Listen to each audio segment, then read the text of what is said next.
Over the past few years, I've really struggled to enjoy and finish single-player games. I found myself growing bored of them after putting a little bit of time into them. I really struggle to see them as fun and not just a chore, or an obligation that I have to finish because I spent money on it.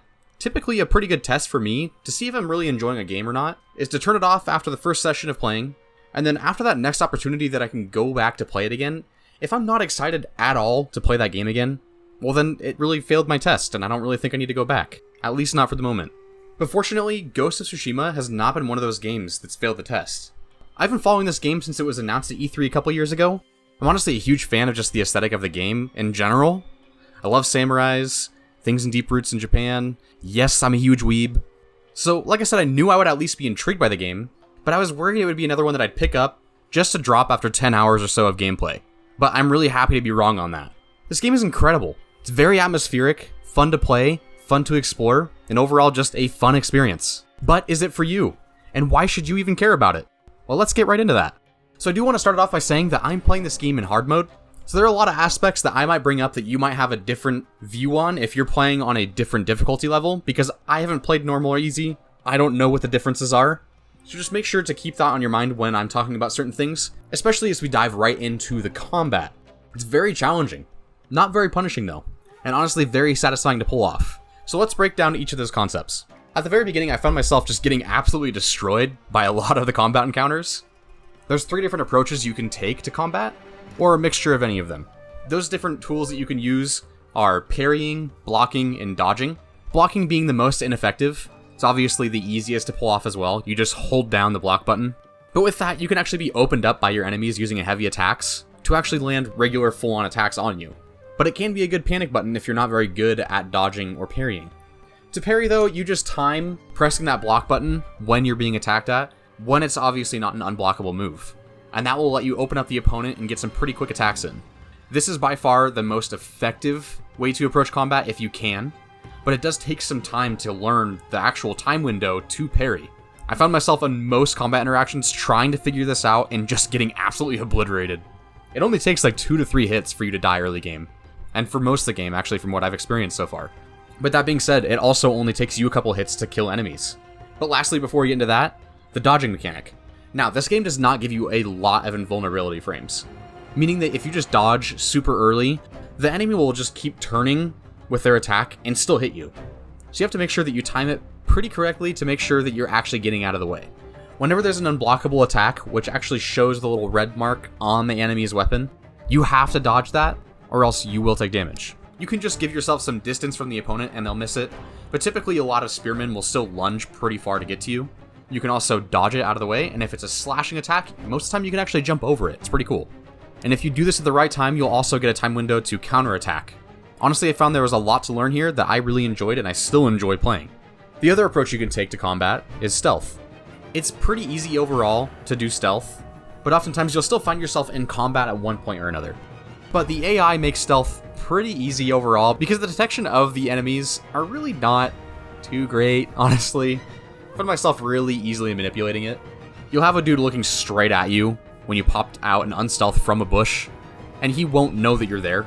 I actually had a time where there was a guy standing right in front of a bush that I was in. So I kept on, as a joke, like just unstealthing right in front of him to see what would happen. So I kept unstealthing right in front of him, and he just really, he'd start to detect me, but then nothing. He wouldn't go and investigate because there was something that might have popped up right in front of him. He would just completely forget that I was there.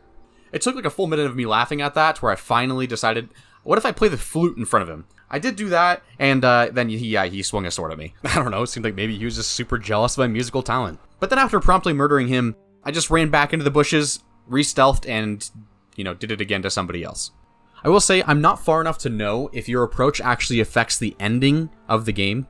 From what I've seen so far, I'm about 10 to 20 hours in. I know that's a big gap, but it's somewhere in there.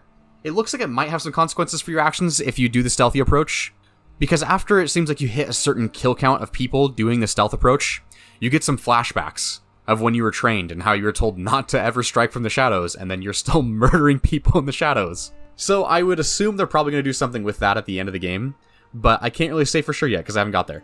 But I am interested in making a full-on review when I actually get there too, so stick around for that, make sure you subscribe. But I did like that there was a variety in your approach. It's not like if you build your character towards stealth that you're just going to be terrible at combat. You might have more tools if you spec into stuff for combat or stealth for those circumstances, but it's still playable if you didn't. Or say if you got caught when you were trying to stealth. And I like that a lot. It's pretty fun. Also, it's nice it gives you tools for the way that you approach things as well. For stealth, you have some distraction tools like wind chimes, firecrackers. It will get people to look at different directions so you can stealth kill them or stealth kill their friends instead. You also can unlock skills for things like multi-kills, where you can drop down and kill 3 enemies at a time with your stealth. Stuff like that. And with your open combat, you have a couple different tools too. One of my favorite features of the entire game is a standoff feature. So basically you just walk up, say someone needs to fight you, and then they do, and then you wait for them to attack you, and that's when you unsheath your blade and kill them in one blow. You can also upgrade this to multi-kill several other people as well. So you can keep the standoff going and killing more people as you do that. It's very cinematic, very fun, very cool. Like I said, one of my favorite features of the entire game. On top of that though, when you're in combat, you actually have access to different stances. It will change the way your attack animations go, the way they work, their speed, their approach, all that stuff. And they're typically tailored for one type of enemy. Most time when you encounter a group of enemies, you'll have a different diverse weapon style with each one. You have swordsmen, people with shields, you have bowmen, you have brutes, which are big heavy guys with hammers and stuff. You have spearmen, which are the most annoying in my opinion. That sort of stuff. So your stone stance is meant for swordsmen. So people without shields might have double swords, just one sword, those guys. It helps you open them up and get some pretty quick attacks in. You have your water stance, which helps you break the defenses of the shield guys. You have your wind stance, which helps you defend yourself against spearmen and actually get in and attack them. And then you have your moon stance, which is really good for the big heavy guys. I found it very engaging and fun for you to just switch stances on the fly for whichever enemy was right in front of you. I know that some people might find it more cumbersome and annoying, but personally it was my type of thing though. But moving on from the combat though, because there is a lot there, but there's also a lot more to this game as well. Mainly in just the environments in the open world. This game really encourages your immersion. Yeah, there are some bugs that obviously break that, but we'll get to those later. But this game really has a very minimal HUD. It tries to only show up when you're in combat or when you intentionally engage it by like healing yourself or something like that. But typically when you're just traversing the world, you won't have a HUD. No minimap, no compass, no anything like that. The way that you navigate this world is you actually open up your map, select a place to go, and then after you close out your map, every time you swipe up on the touchpad of the PS4 controller, the wind will blow in the direction you're supposed to go. I really like this feature a lot. It kept me from looking at the minimap 24/7 and actually looking at the environments and appreciating the world that they built.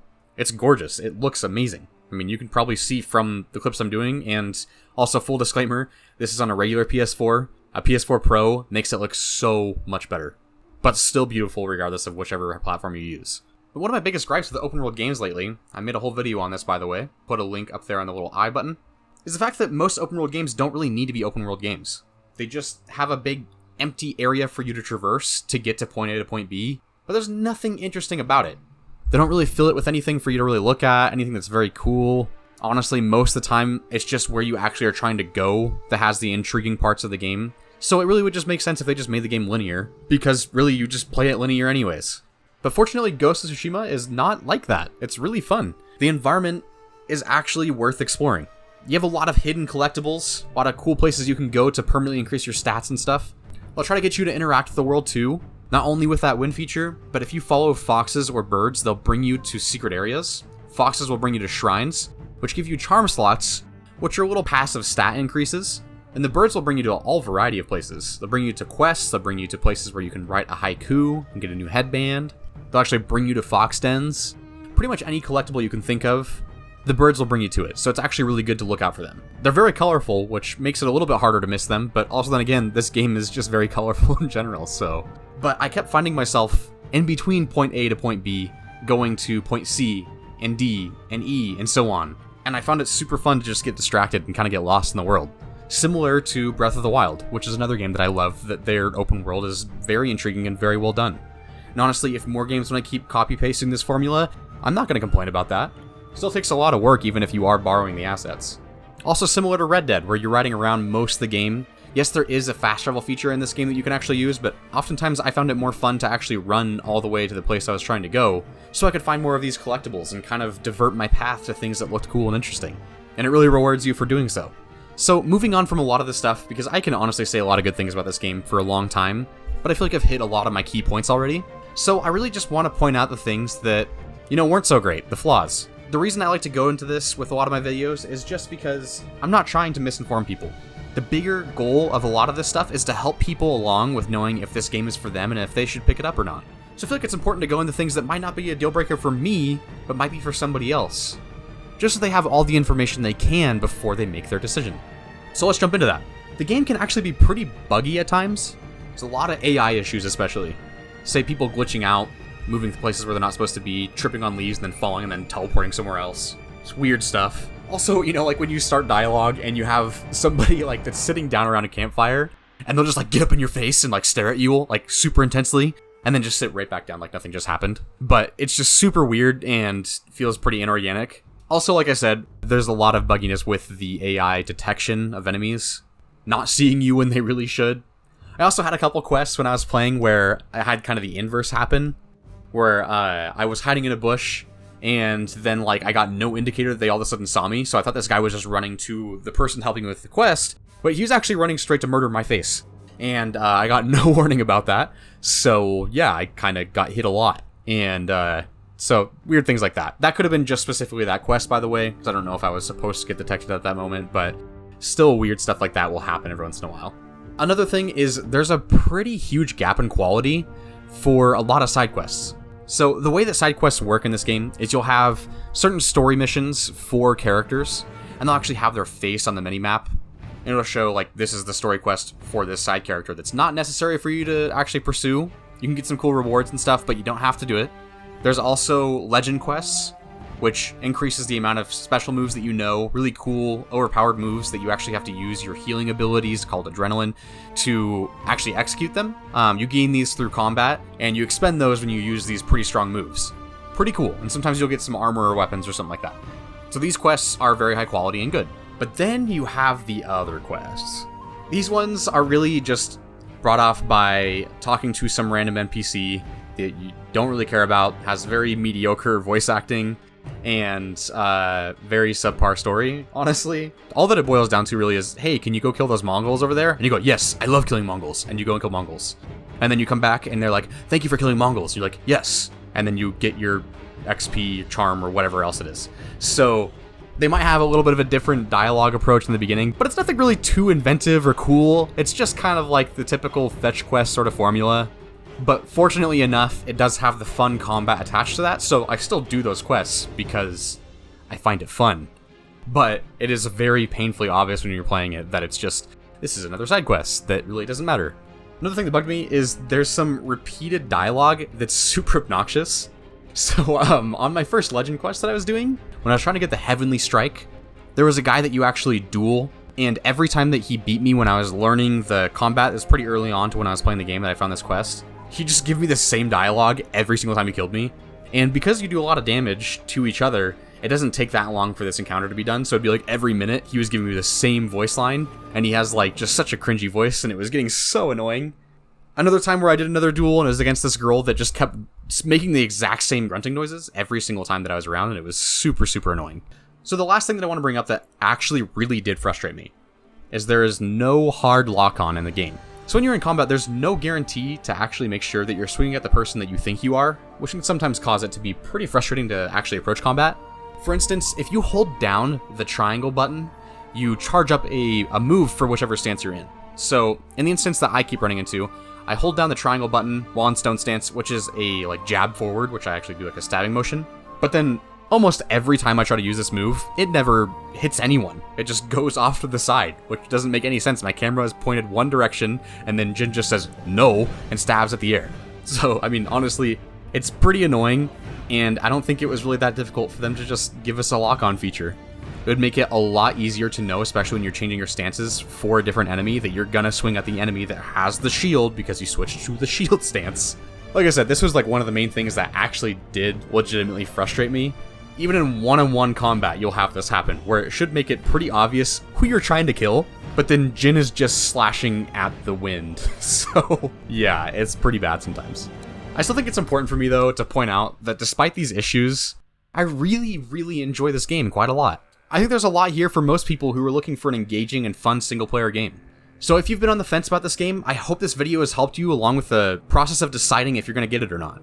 The atmosphere, in-depth exploration, fun to learn combat, and many more enticing features definitely make this experience worthwhile.